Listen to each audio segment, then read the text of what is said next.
আসসালামু আলাইকুম। সবাইকে আরেকটা নতুন ভিডিওতে স্বাগতম। তো তোমাদের এসএসসি পরীক্ষা তো শেষ। এখন হচ্ছে কলেজ চয়েসের পালা এবং এটা নিয়ে সবাই অনেক কনফিউজ যে কোন কলেজটা চয়েস দিবে এবং এ ব্যাপারে আমার নিজের কাছে অনেক কোয়েশ্চেন আসছে এ ব্যাপারে। তো কলেজ চয়েসের ব্যাপারে আসলে আসলে কিছু ক্রাইটেরিয়া বিবেচনা করে দিলে ভালো হয়। আবেগের বশে ভুল কলেজ চয়েস দিয়ে পরে কিন্তু সবাই আফসোস করে।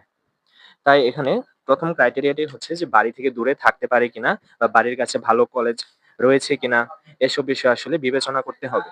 যদি বাড়ির কাছে ভালো কলেজ না থাকে তাহলে সবচেয়ে ভালো হয় নিজের ডিভিশনাল কোনো কলেজে পড়া। তো নিজের ডিভিশনাল কলেজে পড়লেও যদি বাড়ি থেকে দূরে থাকতে কষ্ট হয় সেক্ষেত্রে বাড়ির দূরের কলেজগুলা চয়েস না দেওয়াই ভালো এবং বাড়িতে থেকে একটা নরমাল কলেজে পড়েও অনলাইনে প্রিপারেশন নিয়ে বা আশেপাশে ভালো কোনো প্রাইভেট পড়ার মাধ্যমে ভালো একটা প্রিপারেশন নেয়া যায় এইচএসসিতে। এখন যদি বাড়ির দূরে থাকতে পারে তাহলে বাড়ির দূরের কলেজ চয়েস দিতে পারে যদি সেটা ভালো হয় এবং ভালো, ভালো প্রাইভেট এভেইলেবল থাকে সেই এরিয়াতে সেটা করা যায়। এরপরে হচ্ছে চাপ নিয়ে পড়তে পারে নাকি চাপ ছাড়াও পড়তে পারে সে। তো অনেকে আছে যে চাপ ছাড়া পড়তে চায় না। সে ব্যাপারে দেখা যায় যে প্রাইভেট কলেজগুলা চয়েস দিলে ভালো হয়। কারণ প্রাইভেট কলেজগুলায় পড়াশোনার প্রেশার বেশি থাকে। আর যারা চাপ ছাড়াও পড়তে পারে যে চাপ না দিলেও আমি পড়বো, চাপ না দিলেও আমি সেরা প্রিপারেশন নিবো, সেই ব্যাপারে হচ্ছে সরকারি কলেজগুলাতেও চাইলে পড়তে পারে। ভালো সরকারি কলেজগুলো এবং বাইরে ভালো প্রাইভেট পড়ার মাধ্যমে সে এইচএসসিতে একটা ভালো প্রিপারেশন নিতে পারবে এবং সরকারি কলেজগুলায় পড়ার সুবিধা হচ্ছে আমার নিয়মিত ক্লাস করতে হয় না এবং আমি অনেক রিল্যাক্সে প্রাইভেট গুলা পড়তে পারি। আর বেসরকারিতে পড়লে দেখা যায় সারাদিন প্রাইভেটের পর আবার সারাদিন কলেজ করতে হয়। এত কিছুর পর নিজের পড়ার আসলে টাইম থাকে না। এরপর হচ্ছে ঢাকা এবং ঢাকার বাইরে পড়া নিয়ে। তো ঢাকায় অনেকেই চিন্তা করে যে ঢাকার ভিতরে পড়লেই বোধহয় ভালো হবে অনেক।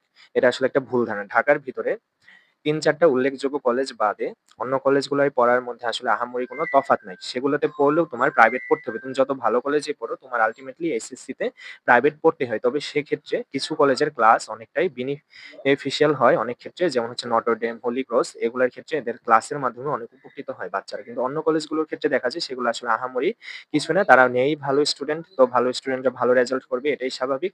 এবং তারা যে ডিভিশনাল কলেজগুলা রয়েছে, প্রাইভেট কলেজগুলো সেগুলার মতোই পড়াশোনা হয়। নিয়মকানুন একটু করা হয় এসবই। তো দেখা যায় ঢাকায় গিয়ে আ শিক্ষার্থীরা সহজে মানিয়ে নিতে পারে না নতুন পরিবেশে এবং সেখানে তো বাংলাদেশের বিভিন্ন এলাকার মানুষ থাকে সেখানে মানিয়ে নিতেও কষ্ট হয় এবং একটা অনেক টাইম নষ্ট হয়ে যায় এখানে। আর প্রাইভেট গুলা বেশি ব্যয়বহুল হয়, খরচ বেশি। তো ফাইন্যান্সিয়াল ব্যাপার এখানে রয়েছে এবং নিজে চাপ নিতে পারবে কিনা মানসিক এবং শারীরিক সেই ব্যাপারগুলো চিন্তা করে আসলে ঢাকায় যাওয়া উচিত। ঢাকায় চয়েস দেওয়ার আগে এই বিষয়গুলো অবশ্যই বিবেচনা করা উচিত। নয়তো কি হবে? go to the dogs হয়ে যাবে। অর্থাৎ গোল্লায় চলে যাবে শিক্ষার্থীরা। সে যত ভালোই হোক সে কুলাইতে পারবে না এই চাপের মধ্যে আসলে। সে অনেক ডিপ্রেশনে থাকবে। এবং এরকম স্টুডেন্ট আমি প্রায়ই পাই যারা অনেক ডিপ্রেশনে থাকে ঢাকায় যাওয়ার পর।